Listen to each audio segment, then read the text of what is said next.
É a nossa sexta aula. A gente vai falar sobre a Grande Mãe e a constituição do feminino. Deixa eu tirar os óculos. A gente já tinha visto em aulas anteriores que o ego tem origem na Ouroboros. Vocês lembram da figura do Ouroboros, né? Geralmente é representado por aquela serpente engolindo a própria cauda. E o ego, quando ele se origina, né, quando ele nasce, ele passa a interpretar o mundo com uma visão ambivalente polarizada. Até uma certa fase da vida de uma criança, ela não tem a distinção entre opostos. O ego, no início digamos, na sua formação, né, na história da humanidade, ele também não tinha. Então, tudo era uno, nada era separado. O despertar do ego humano ocorre no mundo do matriarcado, representado pela grande deusa mãe urobórica, que reina nesse nível psíquico. Quando a gente fala em matriarcado e patriarcado, a gente está se referindo, né, digamos, o matriarcado ele é anterior ao patriarcado. Ele foi o que constituiu a base das civilizações. E a gente já viu também que existiam os rituais para essa grande mãe. Ela era chamada de grande deusa. Então, nessa fase, o ego humano ele ainda estava nessa fase urobórica, onde ele era bem neófito e estava sob domínio dessa mãe urobórica. Essa grande mãe traz para o ego uma dupla natureza: a mãe terrível, como a senhora sanguinária da morte e da ruína, e a mãe boa, como plenitude do mundo generoso e como criadora, nutridora e como origem da vida e da felicidade. Uma das consequências dessa visão polarizada do ego, essa visão onde tudo se cinge, é que existe a mãe boa e a mãe terrível. Então, uma é nutridora, uma é geradora, uma é aquela que acolhe, que conforta, enquanto a outra ela é vista como uma senhora sanguinária da morte e da ruína, ou seja, o ego nessa fase ele tem medo de ser engolido por essa grande mãe terrível, porque ele ainda é infantil. Deste modo, o ego se percebe pequeno e impotente, indefeso e aprisionado, como uma ilha no meio da vastidão do oceano. Então, se exatamente esse ego ainda não tem força, ele ainda está sob o domínio dessa mãe urobórica, ele se percebe totalmente indefeso. Ele não tem nenhuma, digamos, energia para colocar para lutar contra essas estruturas. Como diz aqui, né, ele é uma ilha no meio de um oceano vasto. Para um ego primitivo ou para um ego infantil, o mundo exterior está contaminado pelo mundo interior, uma vez que não há distinção entre eles e, portanto, o ego se sente em perigo. A gente viu também algumas aulas atrás que, para os povos muito antigos, né, os povos da origem, não havia uma distinção entre o mundo de fora e o mundo de dentro. Oi, Pato. Tudo bom? Tá ouvindo bem? Estou ouvindo bem, desculpa o atraso, é porque atrasou meu atendimento.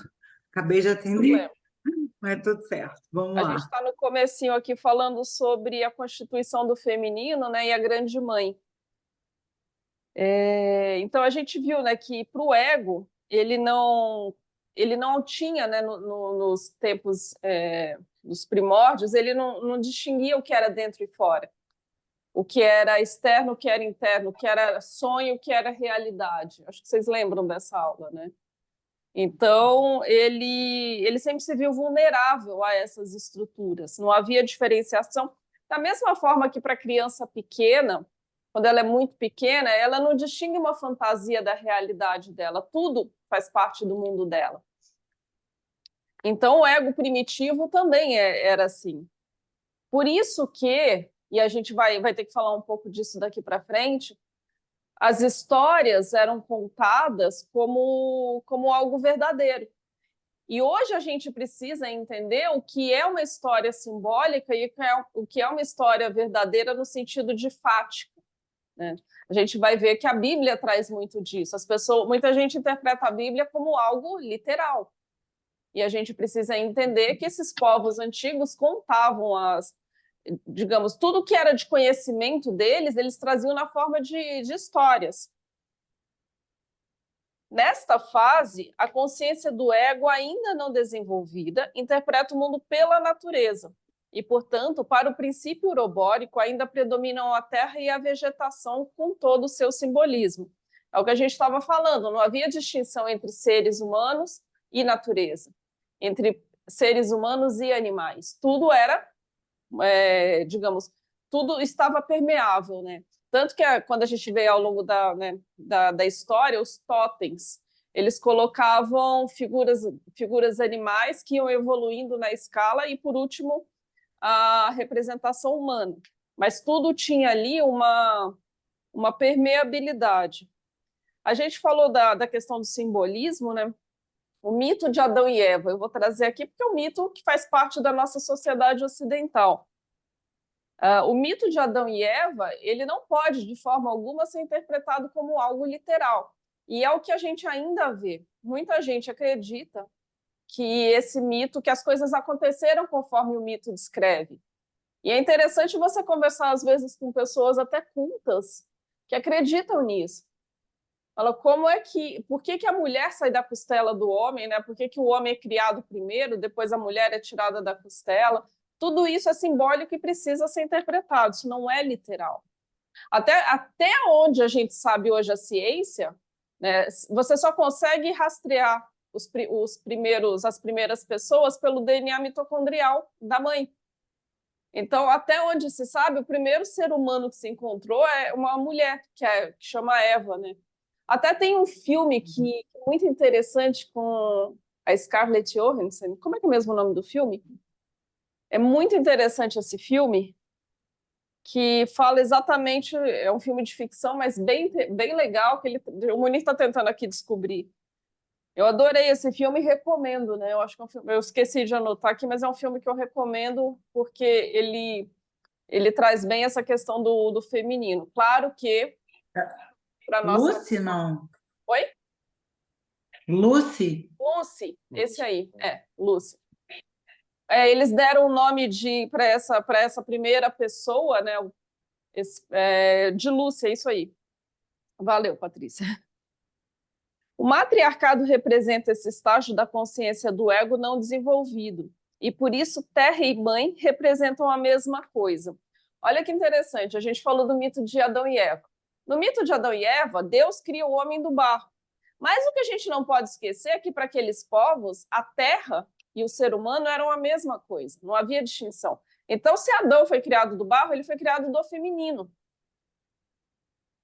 Porque a terra já era vista como mãe, né, como aspecto feminino.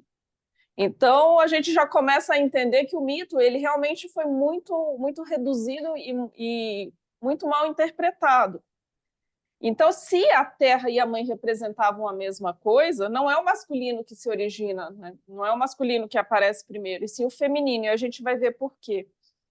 Nesse estágio, né, do ego, da consciência do ego, ele ainda não era muito desenvolvido. Ele começa a ser desenvolvido com o surgimento do masculino. O que eu quero dizer com o surgimento do masculino? Da consciência do masculino. Então, quando o mito de Adão e Eva trazem, por exemplo, Adão sendo criado do barro, ele é criado de um feminino que ainda não tem consciência.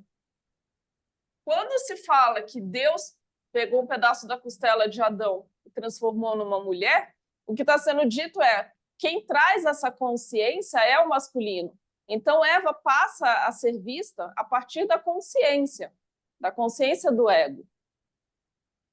E aí a história começa a ficar mais interessante nesse sentido, né? Ao invés de ser vista como algo reduzido e literal. Até aqui alguma pergunta? Não? Nas culturas Eu tinha entendido, Cris, rapidinho, desculpa. É que, assim, para mim, eu tinha um entendimento que a consciência está associada, na verdade, ao feminino.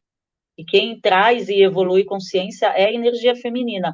o masculino ele estaria atrelado ao ego, na verdade. Era essa a minha interpretação Mas que você eu não está tinha. errada, mas assim, a gente precisa entender que quando o ego começa a se manifestar, ele de fato se origina no feminino. Mas ele ganha força no masculino, quando o masculino começa a se apresentar. E quando a gente fala da questão do desenvolvimento da consciência, a gente não tem como separar feminino e masculino, porque o feminino é aquele que aterra, é aquele que obriga, né, as coisas a ação a ocorrer. No caso, o feminino obriga o masculino a se apresentar. Ela obriga, né, o feminino obriga o masculino a ter uma ação no mundo externo. A gente sabe que, em termos de ação no mundo externo, o masculino é mais intenso, ao passo que o feminino ele é mais intenso no mundo interno. E essas duas coisas elas precisam de equilíbrio. Mas, de fato, o masculino se origina no feminino, mas é o feminino que obriga o masculino a se movimentar. Tem até uma história que eu li faz muitos anos, eu não lembro onde eu li isso, mas sei lá, faz mais de 20 anos, falando que existe que as civilizações, né, a humanidade, ela vivia no subterrâneo. E que as mulheres, por cobrarem demais dos homens, eles ficavam incomodados e eles iam tentando fugir dessas mulheres e eles iam subindo, né? Eles tentavam, digamos, encontrar um canto para eles, né? Que os americanos chamam de man cave. Eles tentavam encontrar acima daquele ponto onde eles estavam um sossego dessas mulheres que exigiam deles.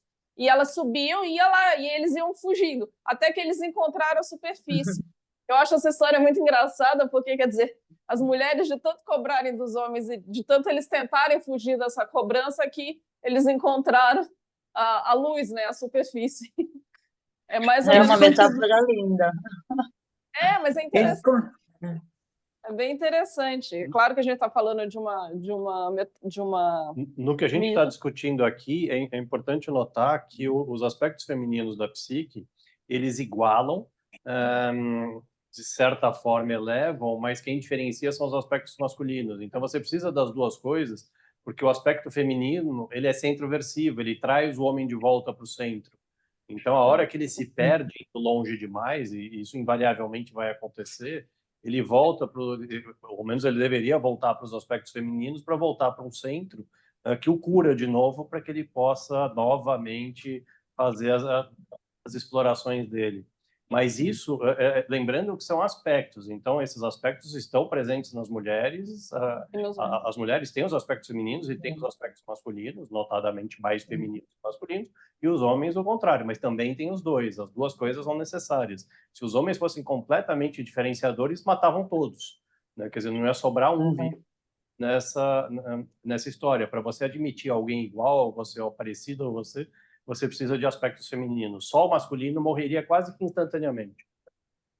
A gente até fala que dentre os elementos, né, os elementos que os orientais usam bastante, e até aqui no Ocidente também, o feminino, a gente já viu ele representado pela terra e pela água, ao passo que o masculino é pelo fogo e pelo ar. E o masculino, enquanto uma representação do ar, a gente sabe que ele é etéreo, que ele é volúvel, ele escapa. Então, por isso que ele precisa do feminino para aterrar. A gente fala que um homem que está muito sublimado, ele está muito perto de morrer. E ele precisa ele precisa de uma mulher para segurá-lo aqui, né, na Terra, para ele poder se desenvolver.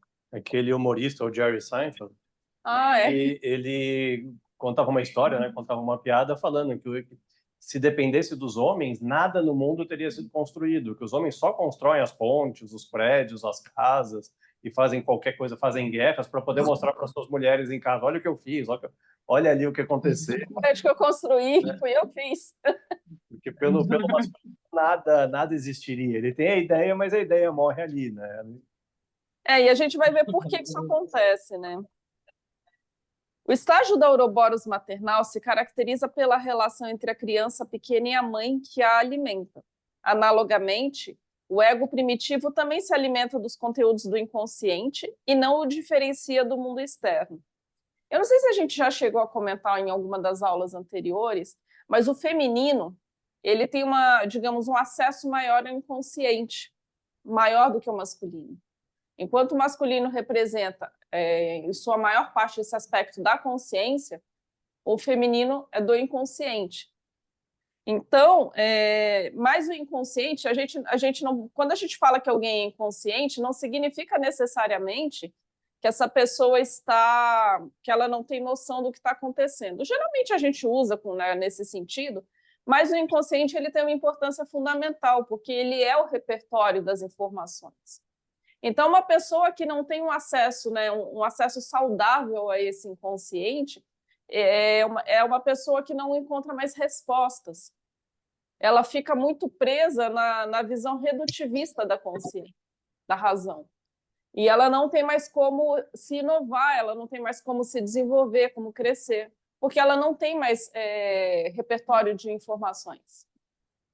E, geralmente, isso é feito através de um feminino, mesmo que seja um homem que, na maior parte, constrói as estruturas do mundo externo, ainda assim, ele precisa do feminino. Tanto que os povos gregos, né, na Grécia Antiga, eles criaram as musas inspiradoras, e tinha uma musa para cada área. Tinha a musa das ciências, da literatura, das artes, porque eles sabiam inconscientemente que a informação estava no feminino. Por isso que o homem precisa, quer dizer, todo mundo, né, homens e mulheres, se a gente não tem um equilíbrio entre esses dois aspectos, a gente não se desenvolve.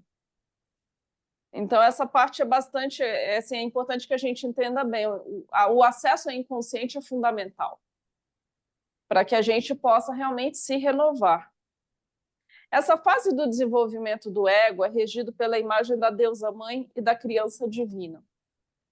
Isso é uma coisa bem interessante para a gente falar, e a gente vai ter que trazer aqui o mito cristão. A gente sempre vê a representação de Maria, né, mãe de Jesus, alguns falam a mãe de Deus, com aquela criança, com a criança divina no seu colo. Essa imagem, ou essa representação, ela é muito anterior à existência de Cristo. Os povos antigos já retratavam e já traziam isso nas suas histórias. Então, uma coisa que a gente vai ter que aprender a diferenciar, e ao longo do curso a gente vai falar disso, é a diferença entre Jesus, o homem, e Jesus, o mito. Porque muito do que a gente conhece da história de Jesus Cristo, ela tem a ver com mito, ela não tem a ver com algo que aconteceu literalmente com ele. Quando a gente lê sobre mitos antigos, né, eu até indico Joseph Campbell, para quem se interessar, que ele é considerado o maior estudioso de mito. Não sei se alguém já leu alguma coisa dele. Joseph Campbell. Ele era um americano e o cara era muito genial. Dá para encontrar entrevistas dele, né, acho que no YouTube. Pouco antes Cris, dele... é Joseph Campbell ou Campbell? Campbell. Tá. Ele é bem conhecido, porque realmente até hoje ele é considerado o maior. No Brasil, a gente tem um que eu já citei aqui, que é o Junito de Souza Brandão. O Junito ele é especialista sim, em esse mitologia você grega. falou. Esse é em mitologia grega, e ele tem uma visão bastante psicológica da questão, mas o Campbell ele era especialista em mitos. Inclusive, uma das obras dele, que é O Herói de Mil Faces, se eu não me engano, foi que inspirou o George Lucas a escrever a saga de Star Wars. É bem interessante mesmo. O trabalho dele sobre o mito do herói é fantástico. Ele se debruçou bastante sobre essa questão do herói, que é um dos temas que a gente vai ver mais para frente. Acho que até o Munir que vai dar essa aula. Em princípio, a Ouroboros é andrógena, indiferenciada. Ela começará a assumir a forma de grande mãe quando o ego passar a distinguir os opostos. Isso é interessante, né? A divisão entre feminino e masculino até então não existia. Quando que o masculino começa a existir? Quando ele começa a se separar da estrutura da grande mãe. E essa separação ela não é repentina, ela é um processo. Então, o feminino ele vai criando o masculino ao longo da sua existência. E né, essa distinção, essa distinção do ego, ela passa a existir, desculpa, a grande mãe ela passa a existir quando o ego percebe os opostos, a distinção entre grande mãe boa e grande mãe terrível. Só um adendo, a gente vai falar na próxima aula sobre essas duas grandes mães, tá? Sou eu que vou dar aula de novo, a gente vai falar sobre a grande mãe boa e a grande mãe terrível, porque até então ela era indiferenciada. Quando a grande mãe adota a sua figura humana, a parte masculina da Ouroboros se coloca ao lado dela como o demônio serpentino do falo, resíduo da natureza originalmente bissexuada da Ouroboros. A gente até fala que crianças bebês, elas são bissexuadas, elas não têm diferenciação entre feminino e masculino, mesmo que geneticamente, mesmo que os corpos tragam isso. Né? E um fenômeno que a gente tem visto muito na atualidade são pessoas que não conseguem se identificar com o sexo genético. Isso é uma coisa que está acontecendo muito. Né? Então, a pessoa não se identifica mesmo, ela não se, digamos, ela não assumiu a forma do sexo que ela nasceu, do gênero que ela nasceu. E é por isso que hoje se fala, né, a sexualidade humana ela é muito mais complexa do que essa visão binária que a gente tinha até então. Mas isso é uma coisa que a gente vai vendo ao longo das aulas, né? O que significa esse falo, né? O falo serpentino, esse demônio serpentino? A gente tem um equívoco de acreditar que o pênis é o falo e que isso tem uma representação específica do masculino. Quando a gente se refere ao falo, a gente está dizendo a tudo aquilo que se projeta para o mundo externo, tudo aquilo que, de alguma forma, desbrava. Esse é o falo. Quando dizem, Freud falou, né, em uma interpretação equivocada, que as mulheres tinham inveja do pênis. Não, ele nunca falou que tinha inveja do pênis. O que ele falava era inveja do falo, porque naquela sociedade, especialmente a sociedade burguesa, né, na qual ele estava inserido, as mulheres não tinham nenhuma, digamos, chance, nenhuma oportunidade de se apresentarem no mundo externo. Então, elas ficavam restritas ao ambiente, né, ao ambiente interno da casa e presas no papel de mãe. Ou seja, era isso que ele estava dizendo, né, que essas mulheres queriam essa liberdade, queriam se apresentar no mundo externo, que era algo que para elas era negado. Então, é importante que a gente faça essa distinção. Então, o que vem a ser o falo? Né? Vem a ser esse aspecto que se projeta no externo. É interessante porque a parte masculina da Ouroboros se coloca como demônio serpentino do falo. No mito de Adão e Eva, existe a serpente. A serpente que convence Eva a atrair, né, digamos, trair Deus e convencer Adão a fazer a mesma coisa. De novo, essa interpretação equivocada. E falar, a culpa é da mulher, né? A culpa é da mulher que comeu a maçã. De novo, a gente vai ter que entender o aspecto simbólico. O que significava a maçã? E não tinha nada a ver com a questão sexual, tá? Como muita gente fala. A maçã era o fruto do conhecimento. Quando ela pede para que Adão, né, coma essa maçã, o que ela está pedindo é adquira esse conhecimento, olhe além daquilo que, né, do nosso mundo. Então, quando o ser humano, né, digamos, quando o ego percebe a própria existência, a gente já falou disso, ele é obrigado a seguir em frente e ele se percebe como a origem da dor, né, como a origem do mal. Então, ele também, a partir daí, ele passa a sentir culpa por tudo que ele fez. E essa expulsão do paraíso é exatamente a representação de que, ao adquirir conhecimento, eu não posso mais ficar no paraíso, eu não posso mais viver como uma criança que não tem nenhuma responsabilidade, que não tem nenhuma ingerência.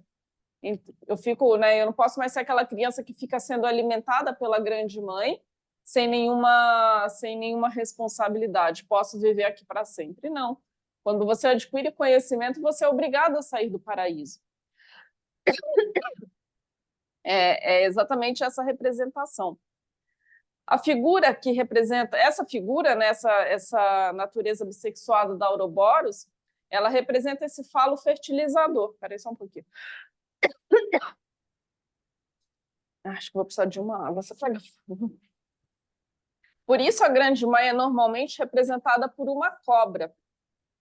Tanto nas culturas cretense e miceniana, na grega, na egípcia, na fenícia, na babilônica, quanto na história bíblica do paraíso, a cobra é companheira do feminino. Então, como a gente disse, né, o mito cristão é mais um dos mitos que traz a cobra como símbolo desse companheiro do feminino.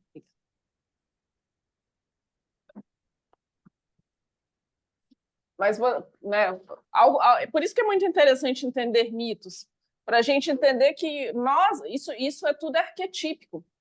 Né? O mito cristão não tem muita diferença em termos arquetípicos de outros mitos até mais antigos. O aspecto masculino que está ao lado da deusa mãe é sempre um jovem belo e encantador. É o filho amante, que encanta pela beleza, possui uma vaidade narcisista. Contudo, é desprovido de força e caráter, características das figuras heróicas. O herói é um aspecto do masculino que começa a se separar da mãe, né? Mas até então esse filho ele pertence à mãe. Por isso que ele é representado sempre por um jovem belo. No caso do mito cristão é sempre uma criança. É um menino que é o filho amante, que pertence a essa mãe. E a gente vê nos mitos, né, de Narciso, o mito que a gente vai estudar aqui, um deles é o mito de Eros e Psique. A gente vai ver que Eros, filho de Afrodite, ele era totalmente preso à mãe. Ele é, de novo, Eros, como a gente sabe, ele é sempre um jovem belo, né? Ele não é representado como um homem mais velho, é sempre um homem bem novo e bonito. Que é exatamente essa... Né? A gente, às vezes, vê aquelas mães que se orgulham dos filhos. Olha que menino bonito, né? Todas as meninas se interessam por ele. Mostra bem que aquele menino ele não se desenvolveu ainda enquanto homem. Ele continua como esse filho amante da mãe. O culto da fertilidade fálica, assim como a orgia sexual fálica, são em toda parte típicos da Grande Mãe, dos cultos da Grande Mãe. Os festivais da fertilidade, os rituais da primavera, são consagrados ao falo jovem e à sua exuberante sexualidade, numa referência ao falo do jovem Deus sendo consagrado à Grande Mãe. O que significa esse falo? Significa que esse menino ou esse homem, ele pertence à mãe. Então, ele serve à mãe.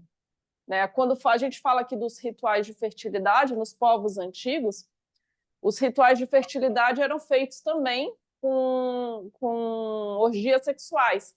A gente chama orgia hoje, né, e tem um significado pejorativo, mas naquela época era de fato que eles entendiam que ia fertilizar a terra, porque eles não diferenciavam os seres humanos da natureza. Então, se eu fertilizo a deusa, que representa ali aquela para quem aquela tribo precisa dar oferendas, eu também permito que a terra seja fecundada e possa dar, digamos, bons frutos.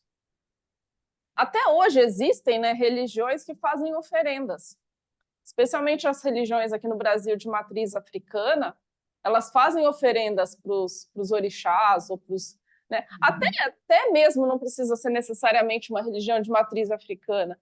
Sabe aquele negócio de eu faço um sacrifício para você? Eu paro de comer tal coisa que eu gosto muito porque eu quero que uma determinada coisa aconteça para mim. Isso ainda é um resquício dessas oferendas para a Grande Mãe. Mesmo que se faça... Promessas. Oi?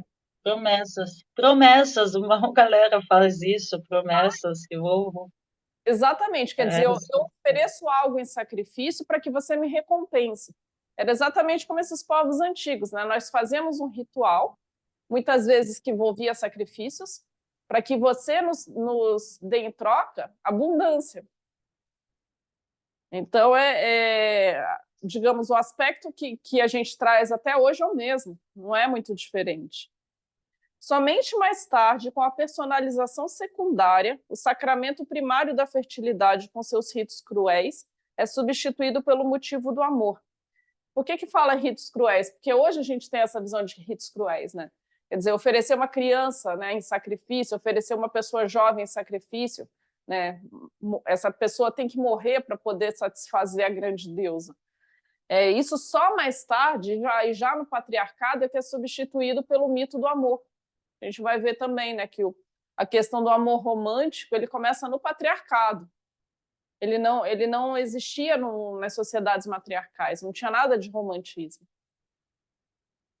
Então, quer dizer, o falo que fertilizava a deusa, né, o homem que era escolhido para fertilizar a deusa, não tinha nenhum princípio romântico ali, não havia nenhum sentimento nisso.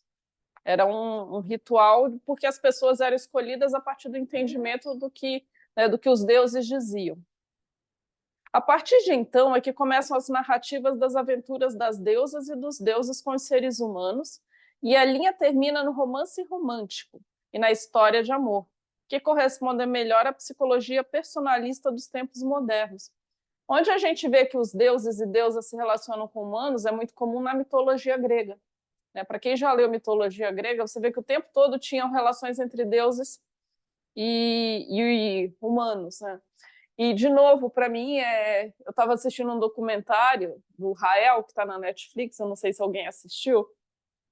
O Rael, eu já tinha ouvido falar dele, mas eu não conhecia a história dele. Ele era um francês, um ex-cantor, ex-humorista, que conseguiu criar um grupo de seguidores gigantesco, ganhou uma fortuna, porque eles diziam que os seres humanos eram descendentes dos Elohim, né? Um povo extraterrestre que vinha para a Terra para fecundar as mulheres que eram escolhidas para isso.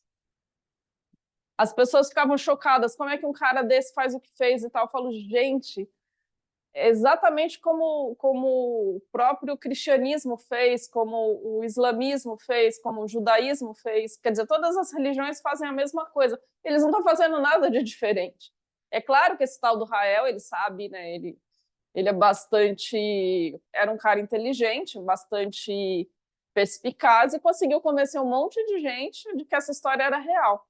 Conseguiu convencer as pessoas a darem dinheiro para construir o templo dos Elohim, né, o templo na Terra, que eles iam ser recebidos, enfim.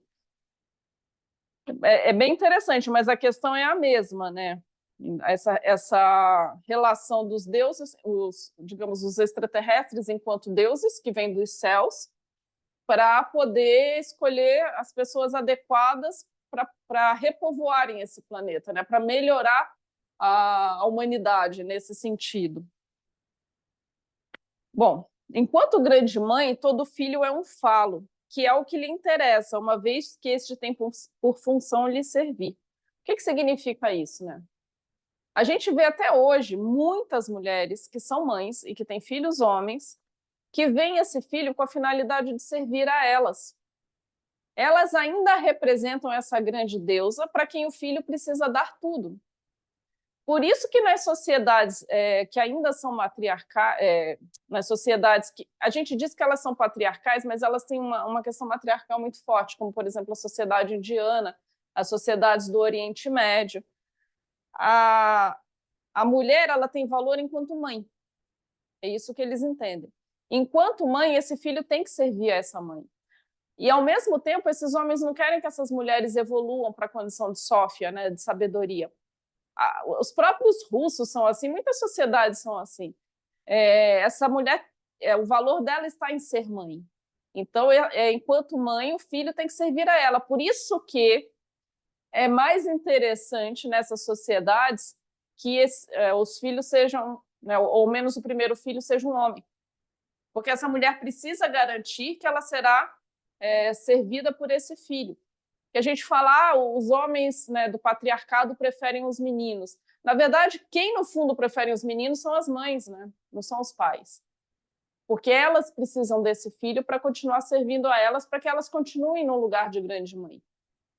Então, a gente ainda vê isso em muitas sociedades, né, numa boa parte delas, porque esses homens eles também querem continuar na condição de criança. Eu não posso deixar de ser filho. Então, toda mulher que ousa sair desse papel é vista como algo demoníaco, né? Aquela que quer acabar com a família, né? O Papa, né? Esse Papa recentemente falou que era importante as mulheres manterem a família na Igreja Católica, que era importante elas continuarem nesse papel de mãe, porque ele sabe que para você manter essa família dentro dessa estrutura arquetípica, você precisa que a mulher faça esse papel, né, de segurar todo mundo ali. Se ela for em direção ao próprio conhecimento, as pessoas não vão mais poder continuar presas a ela, porque, como a gente bem sabe, Sófia, ela liberta os filhos, né? Essa é a mãe do caráter essa é a mulher do caráter de transformação. Enquanto a mulher do caráter elementar, ela se mantém presa no papel de mãe, né, de grande mãe. Então, por isso que fala, né, o falo autônomo tem como significado a representação do poder e da servidão, uma vez que ele é fecundador. Ou seja, né, para que eu possa continuar no meu mundo interno enquanto grande mãe, para que eu possa continuar aprisionando meus filhos, eu preciso que alguém me represente no mundo externo. E tudo que é produzido no mundo externo é trazido para mim, é me dado de presente. E isso é visto por muita gente como aquela grande mãe boa, né? Aquela mãe que aceita tudo, que todos os filhos têm, né, têm o mesmo valor, onde nada é repreendido. Então, essa é a mãe, é a grande mãe, né, a grande deusa. A grande mãe é virgem, isto é, não relacionada, o que significa que ela é independente de um homem, pois é fecunda e parturiente, ou seja, reproduz a si mesma. O que significa essa virgem, né, que muita gente confunde? Significa aquela que ela não está, digamos, ela existe independente do masculino, então ela pode se fecundar e ela pode gerar vida e pode cuidar dessa vida por conta própria. De novo, vamos lá no mito cristão de Maria, virgem. É claro que, do ponto de vista biológico, não tem o menor sentido uma mulher engravidar de forma autônoma, né? Isso tem um nome que chama partenogênese, se eu não me engano. Dentro da biologia, alguns insetos fazem isso, as abelhas fazem isso, né? A gente sabe que as abelhas produzem, as que são fecundadas por um macho são as fêmeas, quando não fecundadas nascem os machos. Algumas moscas fazem isso também.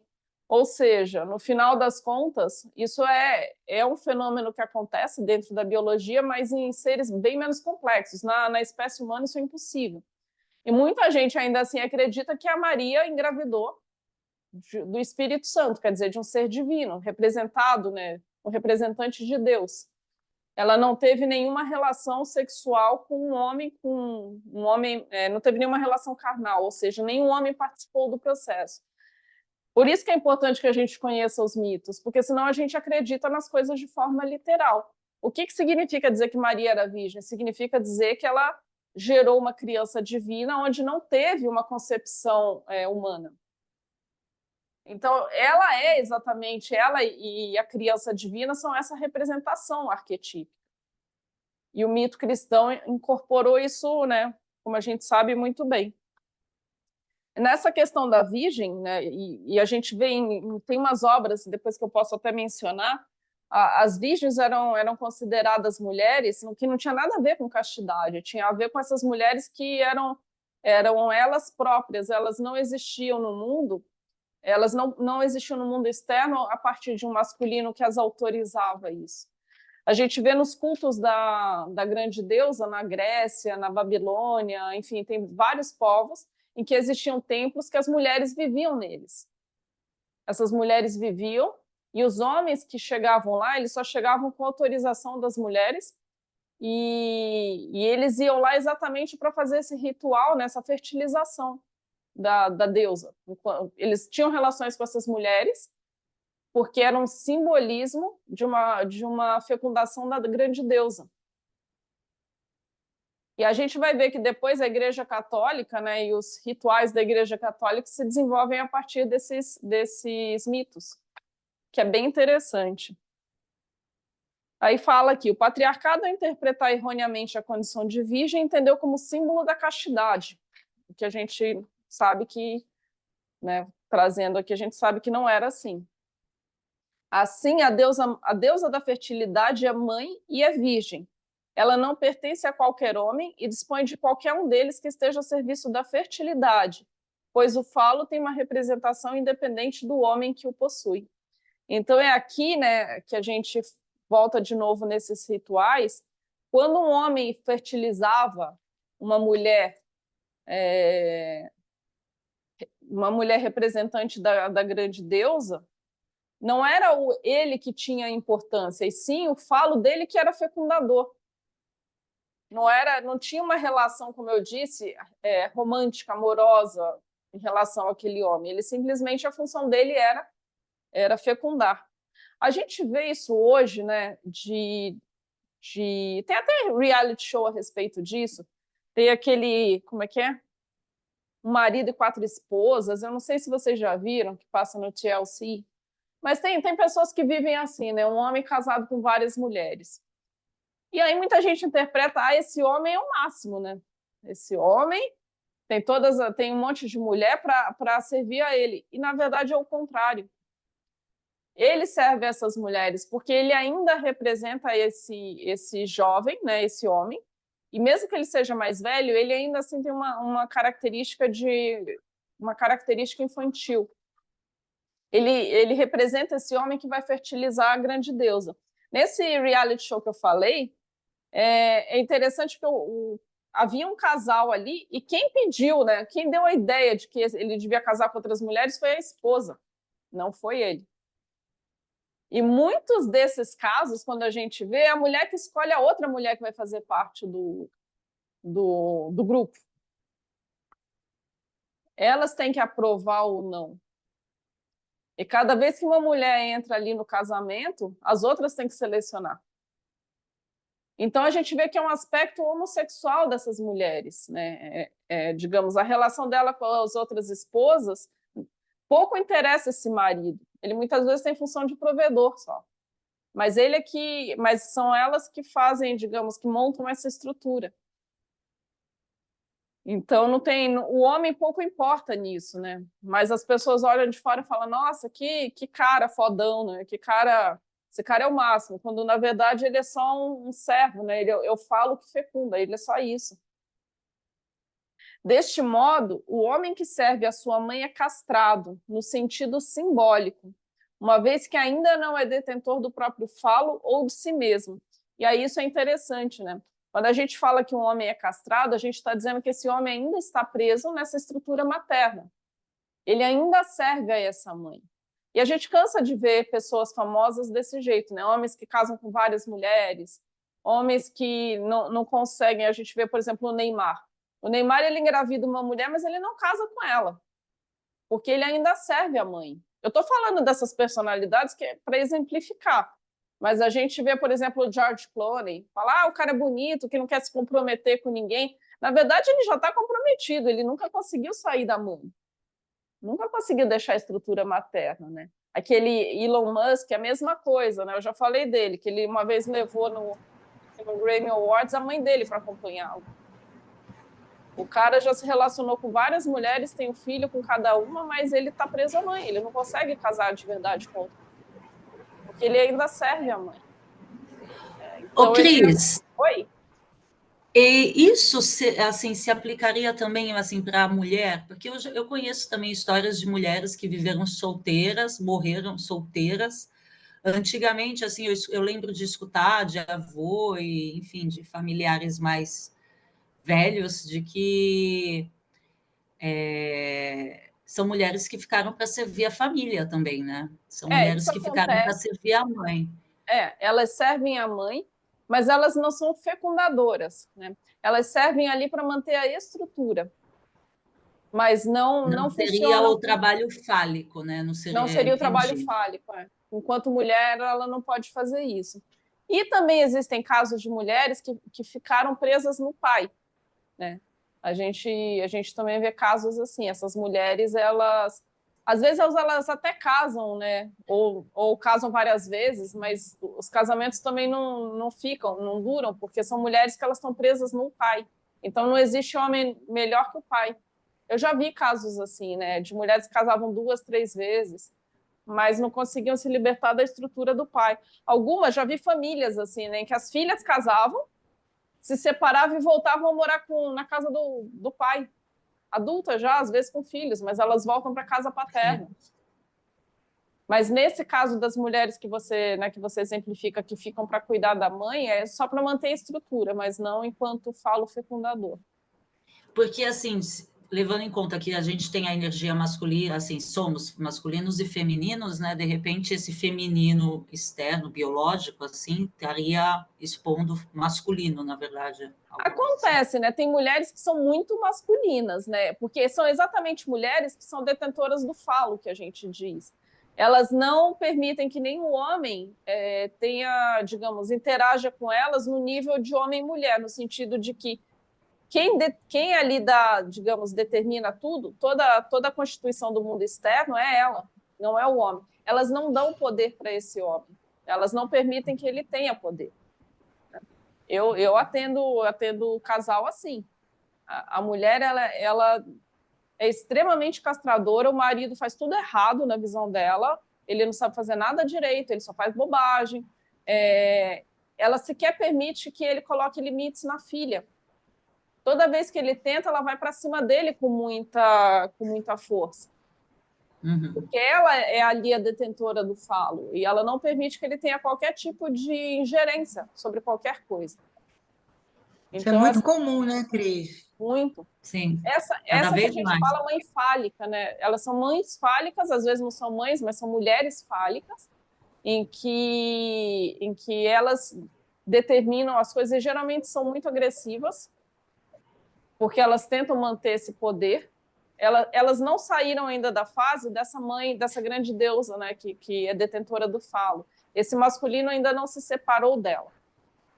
Ele se origina nela, mas ela não permite que ele se separe. Então, a gente fala que são mulheres que não permitem que o homem seja detentor do falo, elas não permitem que ele tenha o poder.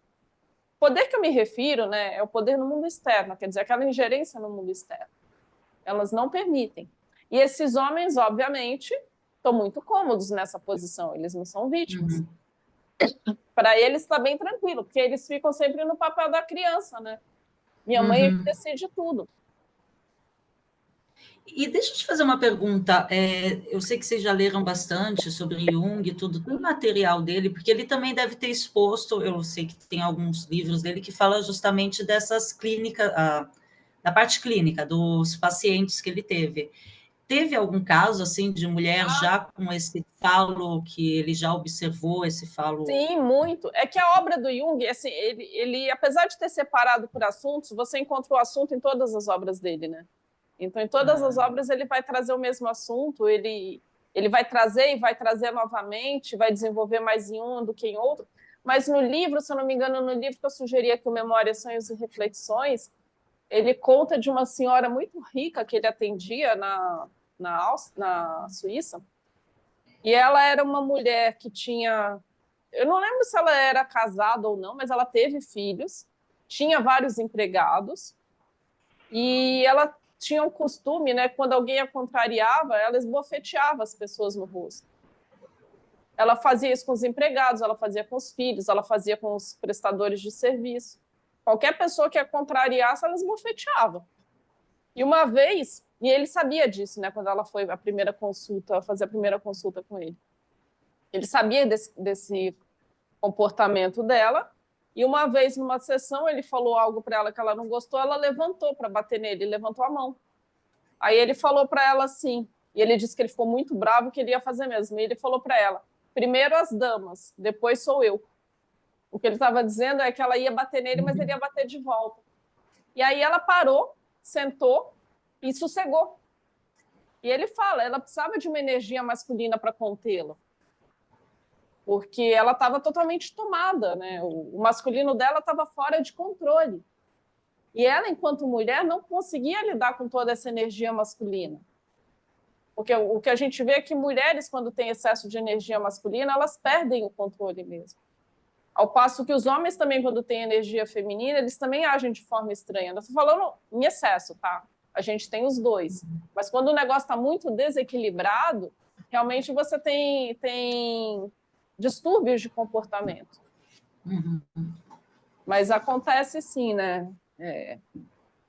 Né, respondendo a sua pergunta, Ana, acontece, mas a gente precisa ver o que aquele comportamento, no caso de uma mulher, significa. Mas, sim, tem mulheres que são muito detentoras desse masculino. Para o ego adolescente, no estágio da grande mãe, o feminino é experimentado como um fascínio negativo, pois é visto como tendo uma natureza sangrenta e selvagem, que a gente já viu nos rituais de sacrifício de fertilidade. E ela também é vista como bruxa ou feiticeira. Isso é uma coisa que acontece também. Especialmente homens, né, ou adolescentes, os meninos, ou na fase jovem, eles acham que a mulher é meio demoníaca mesmo, né?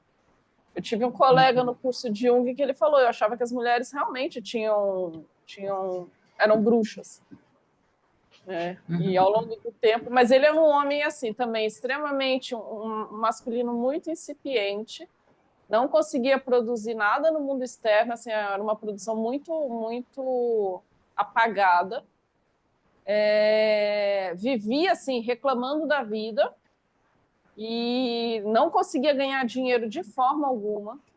Então era um homem que estava muito incipiente, né? A representação dele no mundo externo era muito ínfima. E então ele achava, né? E aí, obviamente, ele casa com uma mulher que é extremamente exagerada. E também tiveram um filho só, um filho homem, e esse filho para ela era o máximo. Tanto que ela postava foto nas redes sociais amamentando ele no peito, sabe? Umas coisas.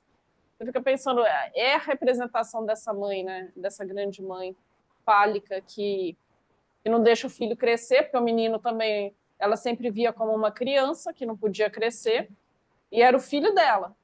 E muitas mulheres, quando tem essa, né, quando agem desse jeito, são representantes da grande mãe, o filho não pode crescer. Então são meninos que são sempre vistos como crianças e por mais que façam, né, que aprontem alguma coisa, para a mãe ele é sempre o filho perfeito.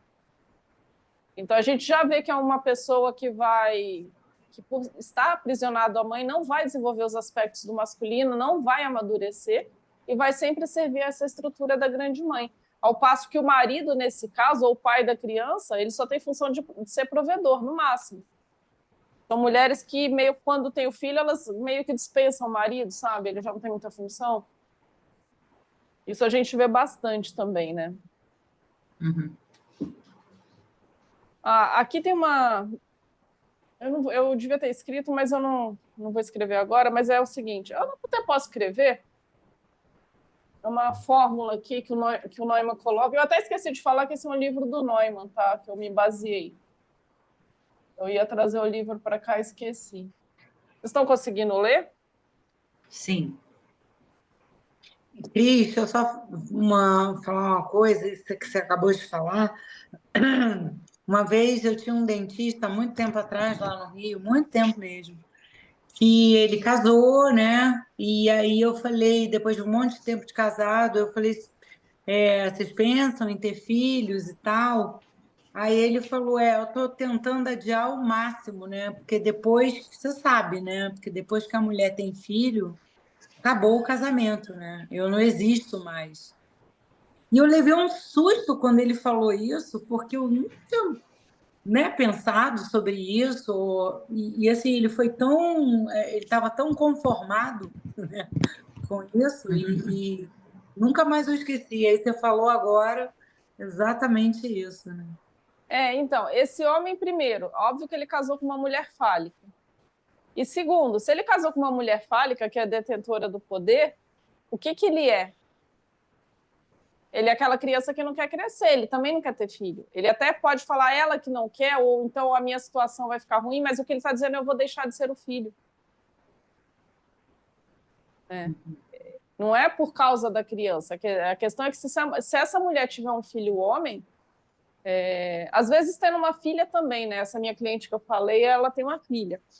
Mas ela molda a criança para ser como ela. Tá? Mas se fosse um menino, esse menino serviria a ela. Aí sim o casamento já teria acabado. Só não acabou porque nasceu uma menina, mas ela desejava o tempo todo ter um menino.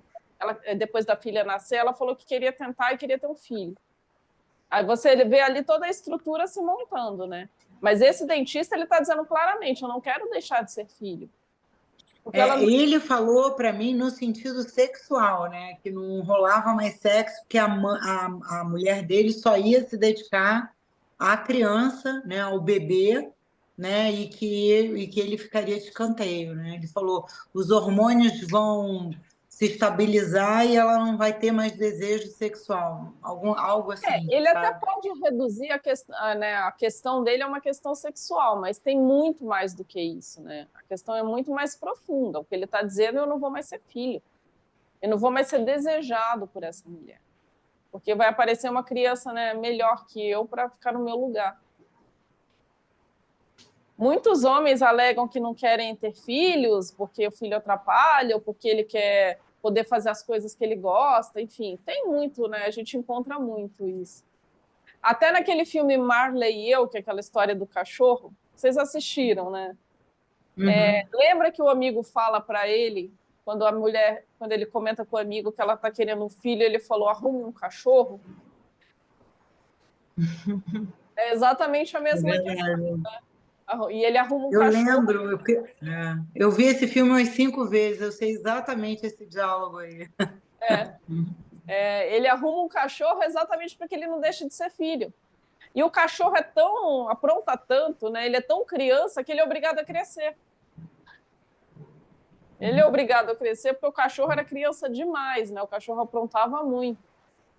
Então, digamos, a estratégia dele não funcionou, ele foi obrigado a crescer. Tanto que ele estava com dificuldade no trabalho e tal, né? Ele também não estava se sentindo lá muito feliz, muito realizado no trabalho dele.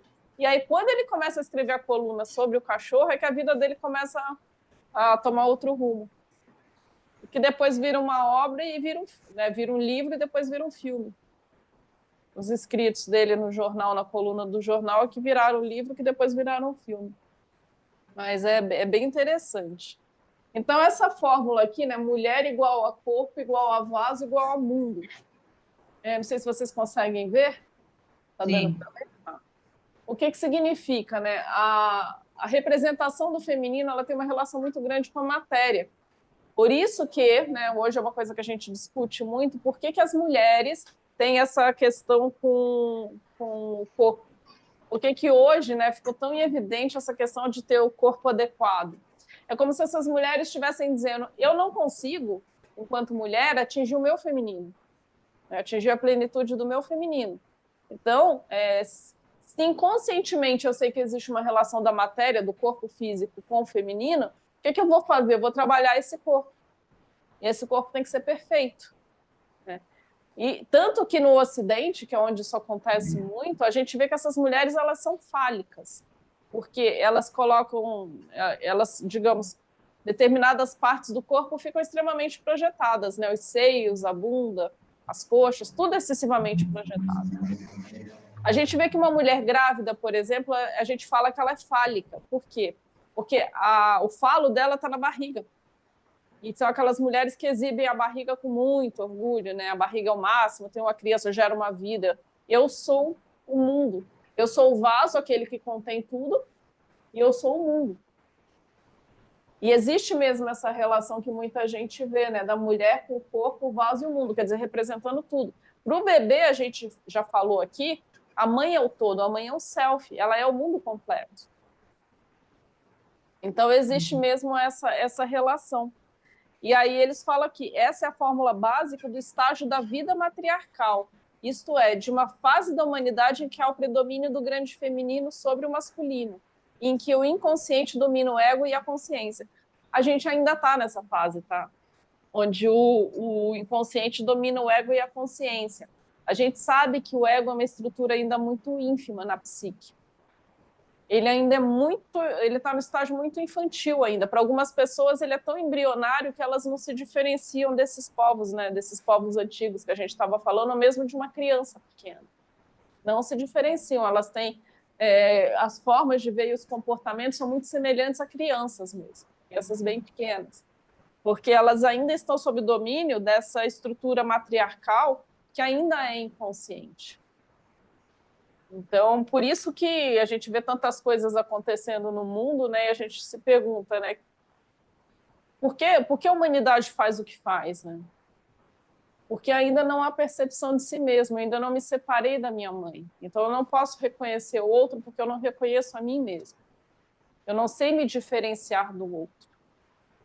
Então, se eu quero uma coisa, né? A gente vive numa sociedade que tem uma violência muito grande. Se eu quero aquilo que o outro tem, e não posso ter, o que eu vou fazer? Eu vou tomar. Vou tomar daquele que tem aquilo que é o meu desejo.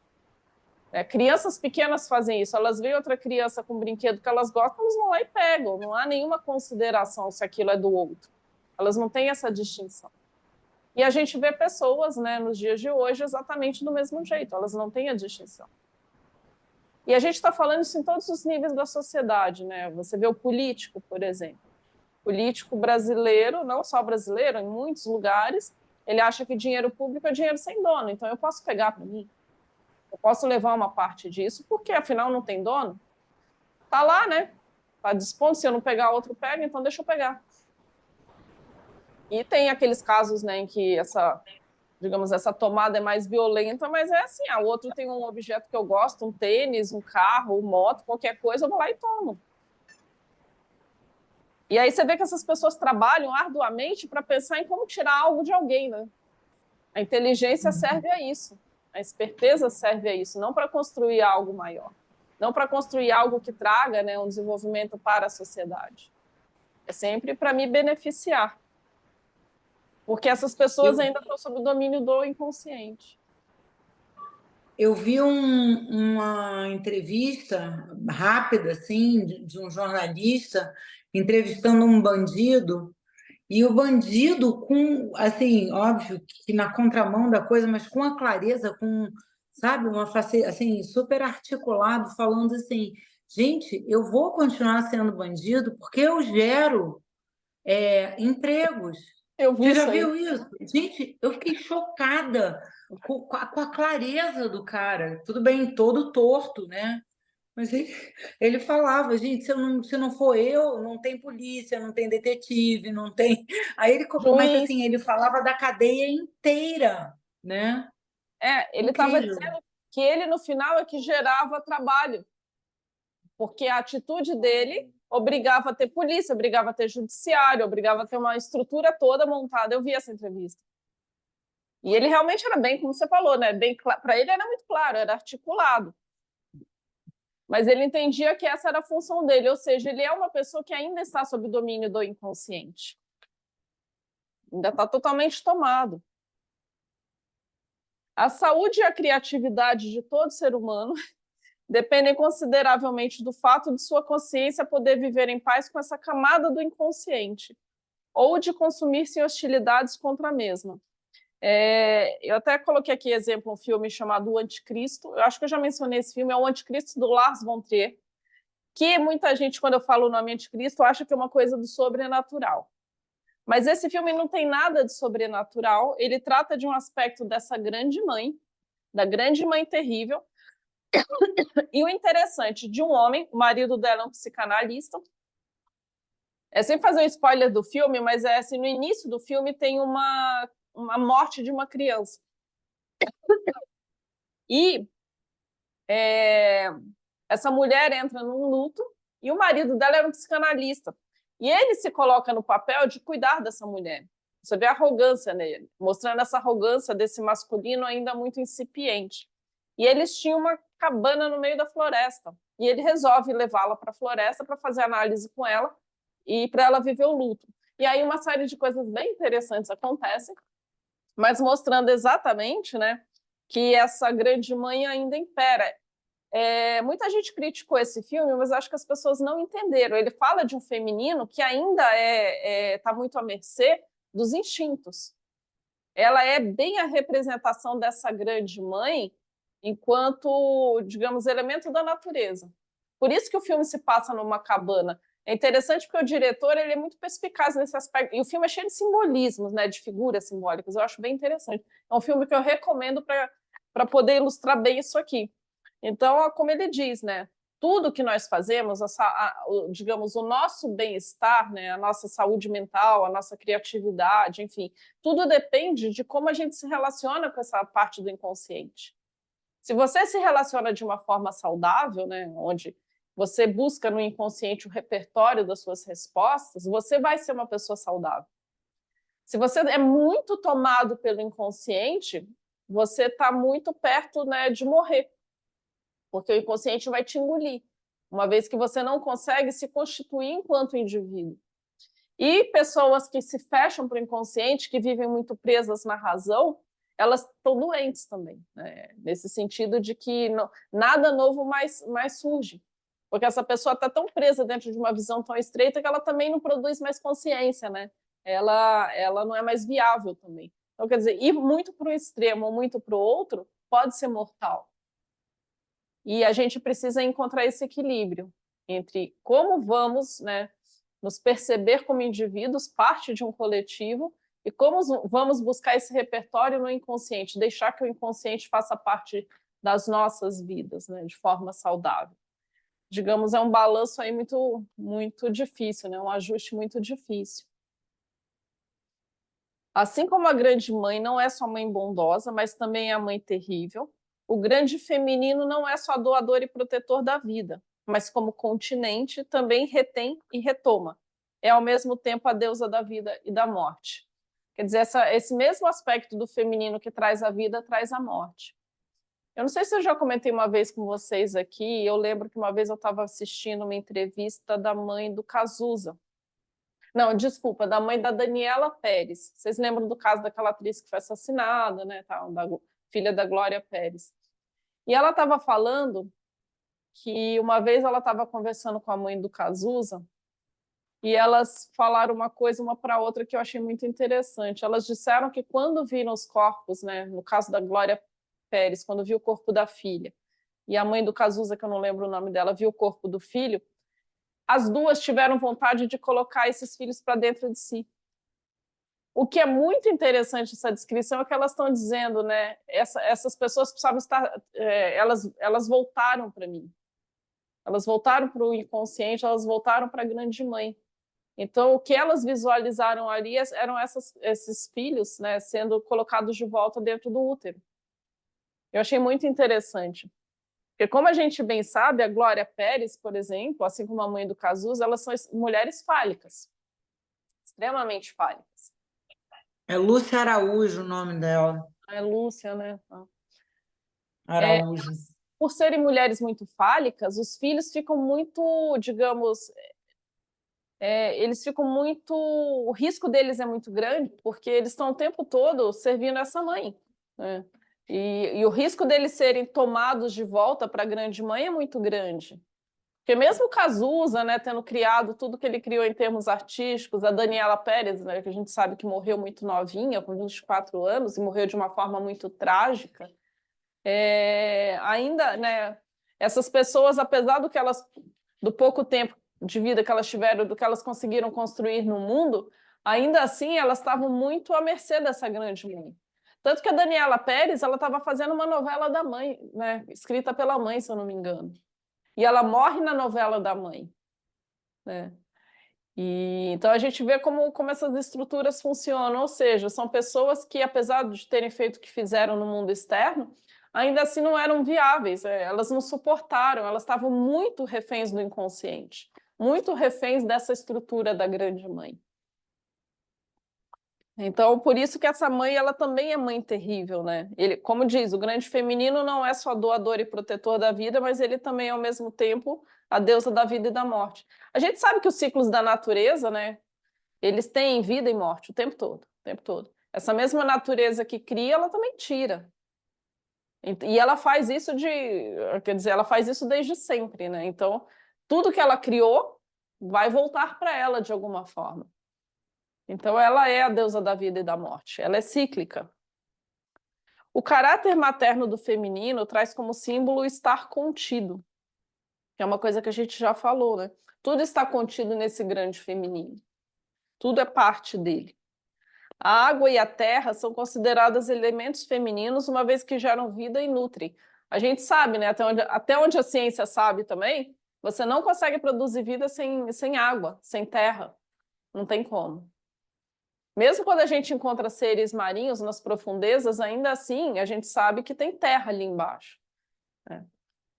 Então, para existir vida, tem que ter água e terra até onde a gente conhece, né? Nos povos primitivos, tanto a vaca como a cabra eram considerados seres sagrados, uma vez que tinham a função de nutrir. Eu estava lendo uma vez uma obra, não lembro qual, falando exatamente sobre esses rituais antigos, né?